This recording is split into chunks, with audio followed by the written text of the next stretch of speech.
Hey guys, Steve Beeve coming to you from Corvallis, Oregon, as we get ready to handicap Week 7 of the college football season of 2013 on sunny Seattle's 50th show. So let's get right to this. We have a full slate of 6 Pac-12 games for the first time this season.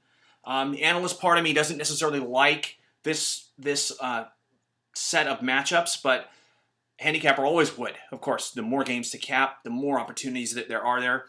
Let's get right into it. I like Thursday night, that game at SC, Arizona at Southern Cal. A lot of folks will want to come out to see and watch what's going to happen with this sort of train wreck that's going on at SC here. All of that aside, I think that this game is so similar to the game that Arizona played against UCLA exactly 2 years ago, almost exactly. On the 11th of October of 2011, you'll remember that Arizona came in after an 0-5 start in the conference, and Mike Stoops was fired. And they came into a Thursday night game with UCLA and absolutely steamrolled the Bruins, 48-12. I think this is a strikingly similar situation, although I don't think that I just don't believe that SC has the kind of dazzling offense to really put up that kind of point total.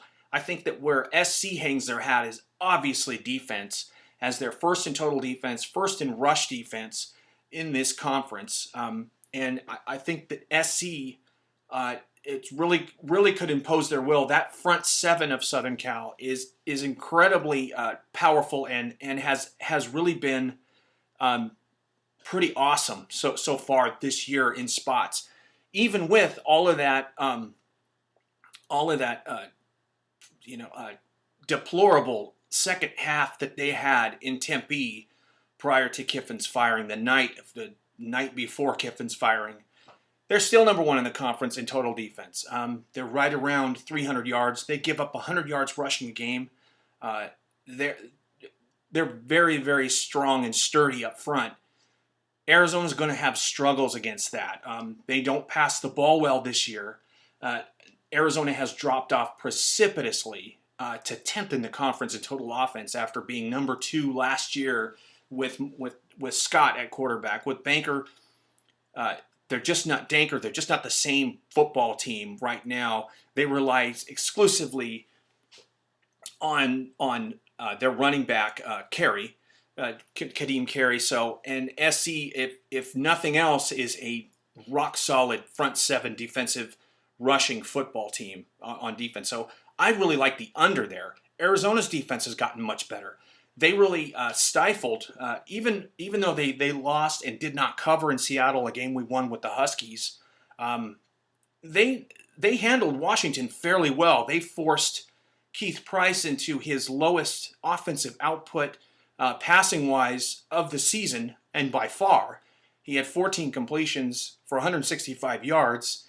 They forced the nation's number 1 rusher, Bishop Sankey, into 40 carries. He had to carry the entire load for Washington. He got 160 yards. Sounds like a lot, but that's 4 yards a carry. That's decent rush defense. In fact, in Seattle, to a 16th ranked team, that's a pretty commendable effort. So I really like the under here. I think Arizona is surging defensively. They had nowhere to go but up. They were third last in FBS last season. They've made huge strides, and I really like the under here. It's under 48, as square as it looks. We're taking under 48 here, and that's our first play on this Pac-12 card. Second play is in Seattle. I really like Oregon here, minus 13.5. I think this is an absolute gift line. Washington, it sounds like they took a moral victory out of Stanford, out of their 3-point loss in Stanford. Only side game we lost last week after a 4-0 start. It was so disappointing to see that happen, that Stanford couldn't hold that 10-point lead late.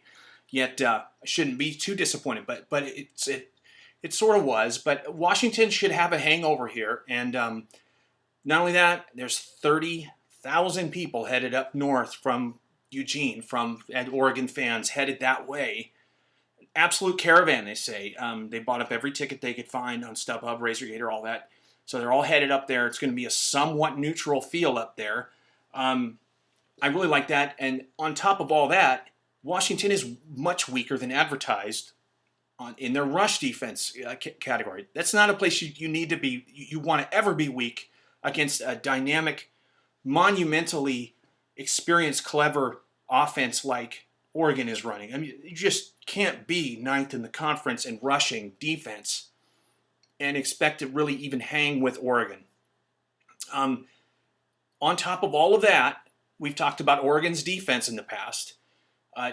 Oregon's defensive coordinator, Nick Aliotti, was absolutely red-assed after the Colorado game. He was utterly fuming at the breakdowns, as he saw it, on this Oregon defense. This is after a 41-point win. So apparently he bushwhacked him pretty good this week. Oregon is coming in really hot. It's an early game, which means that's the reason that most of these people are going up. Early our time, 1 o'clock. Oregon, I look for a 52-21 type of an Oregon win. I don't think they have any problem with Washington here. A lot of folks think I'm really down on Washington. I'm really not. It's just where value is where value is. And on that note, this just looks like an incredible week for favorites. In every game that seemed to be circled on this end looked like a favorite. And again, it's inconsequential. If that is where the value is, that's what we're going to play. Second play here, third play in the conference, Oregon State at Washington State. I just think this is a tremendous spot for the Beavers. And a lot of folks have caught on to what the Beavers are doing with this, with Mike Riley. The coaches for Oregon State, Mike Riley, Danny Langsdorf, and Mark Venker, head coach, offense coordinator, defense coordinator, have been in Corvallis for double-digit years, 10, 11, and 12 years. Those guys on rest are come up with tremendous game plans. It's something like 17-4 on rest, and 13-8 against the spread. Just a phenomenal record. The November Beavers is what we like to call them around here, because as we approach November, of course we're not there yet, but as we approach November, this team adds wrinkles. They get better statistically against the spread. Straight up, they get so much better, and some of the points, that those laser points that you can look at with the Beavers, is the post-bye week game. Over the years, it's just been a dynamite spot. And I think this is a classic example of that. Washington State's secondary. I mean, Oregon State, Sean Mannion's the top passer in the conference, second best top passer in the country, statistically, 404 yards a game. If folks, 21 touchdowns and 2 interceptions. I mean, he really is hot. He's still very, very under-noticed right now. He's so proficient, yet with all the attention that Price is getting and Hogan is getting with his game streak, and even Kelly at Arizona State, and of course Mariota with the Heisman run, and of course Hundley at UCLA. Sean Mannion is still, I hate the term, but it's under the radar. He's still not getting that national pub. And this could be another spot. It's a late game, but it's on ESPNU. And I look for Oregon State in this spot, especially after watching Oregon State against Colorado. Maybe not be the best barometer, but the wrinkles that Oregon State added in that game, bringing in Chris Brown as a fast running back. We finally saw that. Running Cooks on more fly sweeps, or I think Herb Street's now calling those jet sweeps. The intricacies that were added, the wrinkles that were added to this offense were so palpable, small but palpable. And Sean Mannion is going through his progressions. He's getting his third and fourth receiver. He's hitting he's dropping it in the bucket from on the too deep, drag routes. All of those things that a pro set quarterback starts to develop, and the light bulb goes off in that second full year, are all happening for Sean Mannion here. And I just think this is a dynamite spot for Oregon State. And Washington State's secondary, like I was getting back to that, really has not played that well.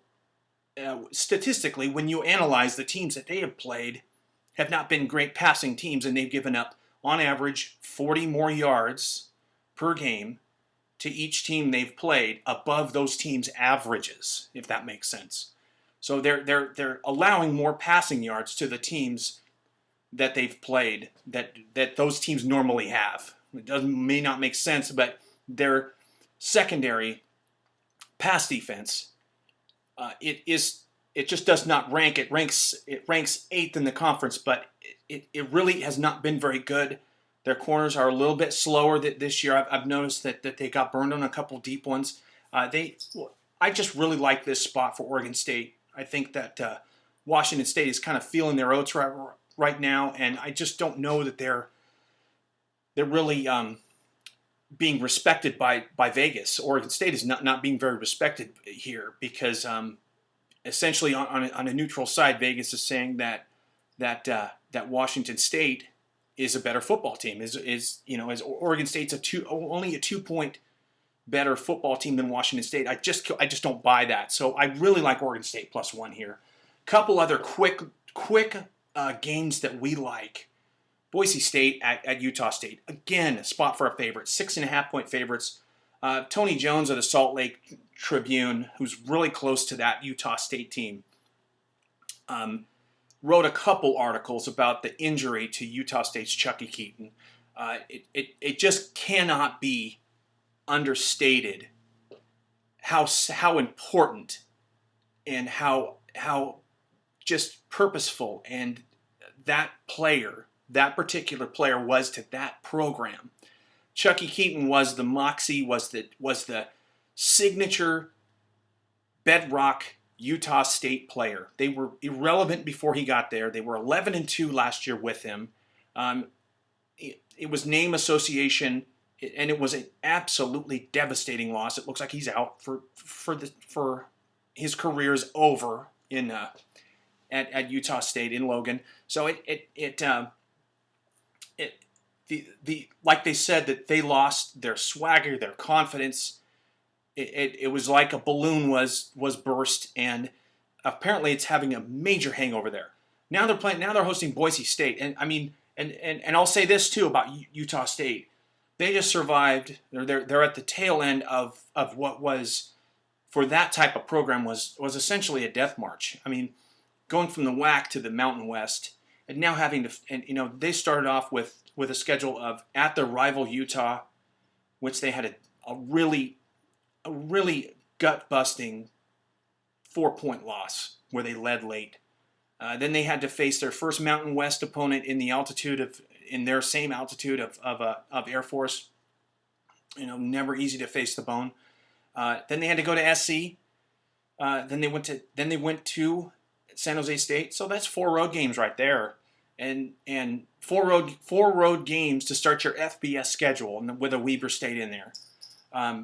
And then host BYU, and then host Boise State. I mean, that is a 7-game stretch that is just unthinkably difficult. And they're 2-0 in the conference. And now you face a Boise State team that's not used to looking up at anyone.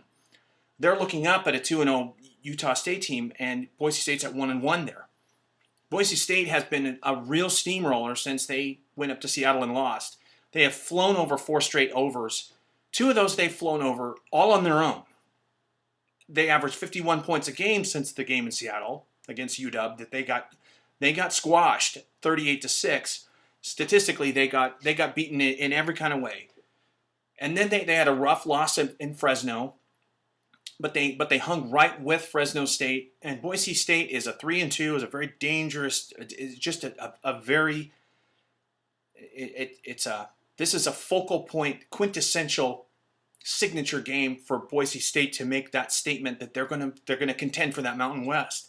I think that they will win this game going away. There's 6.5-point favorites is what we grabbed it at, and I really like that number. And they're scoring 51 points a game, and they're off of a bye week, and Boise State's healthy coming in. And Utah State's deflated. I like Boise State big in that game. That's another big one for us. On top of that, The only other game I like is on its own is another favorite, which is Brigham Young at a touchdown favorite over Georgia Tech. Tech is reeling a bit off of some real two difficult conference losses where they didn't cover. BYU is back at home after that Utah State win, and they've been utterly battle tested. And I think that BYU's level-headed approach to this game, with that defense that they have, I think that they're in a good spot here. I'd really like BYU to win to win this game by much more than 7 points. The only other game that we have here is a teaser we have with Bowling Green and Mississippi State. A very, very compelling game there. Originally, we really liked the over because Mississippi State has their secondary players are all upperclassmen, but they've really been kind of burned, and they're not a great defense for the SEC right now by SEC standards. Now that's gonna that this Bowling Green team could really test that. They really sling it around. They have the most experienced team in Division I coming into this year in FBS, and they've shown numerous times that why that is. I mean, they are the second best passing team in the MAC. They're the best defensive team in the MAC. They're rock solid. They're a 5-1 team. They just have not played anybody.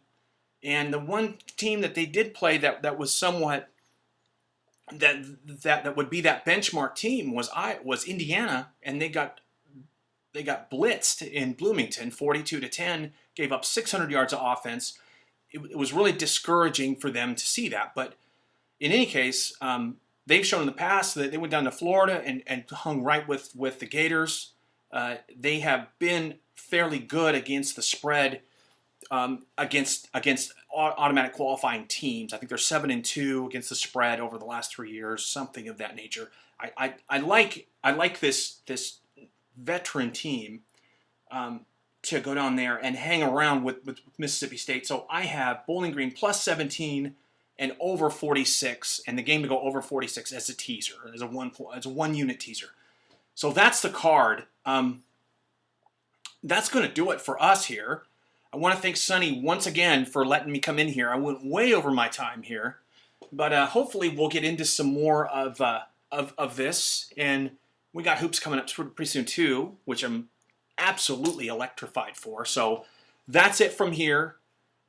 You guys have a great Week 7. Thanks for having me on again, Sonny, and have a good 50th show, and go Beavs.